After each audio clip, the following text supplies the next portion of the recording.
and every one of us pre-moral ages, and you can either choose to soar with the eagles, or you can choose to roost with the chickens. I know there are some who wish to disparage the customs and fellowship practices of the church, so they make jokes by referring to the chicken as the gospel bird.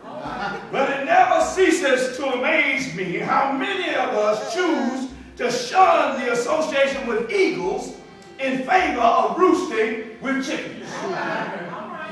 When a comparison is made of the characteristics of an eagle as opposed to those of chickens, one would think that every child of God would choose to soar with the eagle. The eagle is a noble bird. Eagles are strictly monogamous.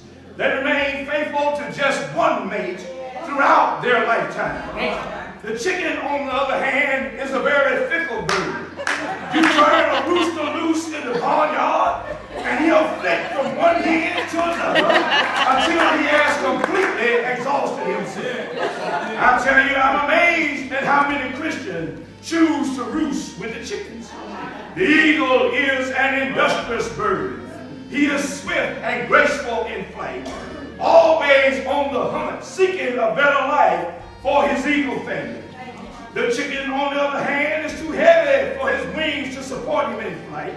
He spends his entire life earthbound, foraging for bits of grain tossed out by a generous farmer. I tell you, I'm amazed at how many Christians choose to roost with the chickens. The eagle is an intelligent bird. He soars high up into the sky, stalking his prey, mapping his strategies, and planning his attack. The chicken is ignoble and unintelligent. It is said that a chicken will stuff as much grain into his gullet as he can hold. But if 2 minutes later he sees another chicken eating grain, he will forget that he has already eaten, and he'll try to stuff even more food into his gullet. Somebody conducted a test to determine the intelligence of chickens. He placed a bunch of chickens behind a fence that was just 3 feet long and put a pan of grain on the other side of the fence. Although all of the chickens were hungry, not a single one of them made any effort to walk around the fence to get to the corn. Finally, one of the chickens stumbled onto the key to reach the corn on the other side of the fence, and then all of the other chickens followed right behind him to get to the food. Too many of us refuse to think for ourselves. We sit on our pews or do nothing and make no effort whatsoever to advance the ministry or the kingdom of God. But as soon as some charismatic traveling evangelist comes into town, some of us are ready to follow them to the ends of the earth. I tell you, I'm amazed at how many Christians choose to roost with the chickens. The eagle has a longer lifespan than any other bird. Eagles have been known to live as long as 24 years.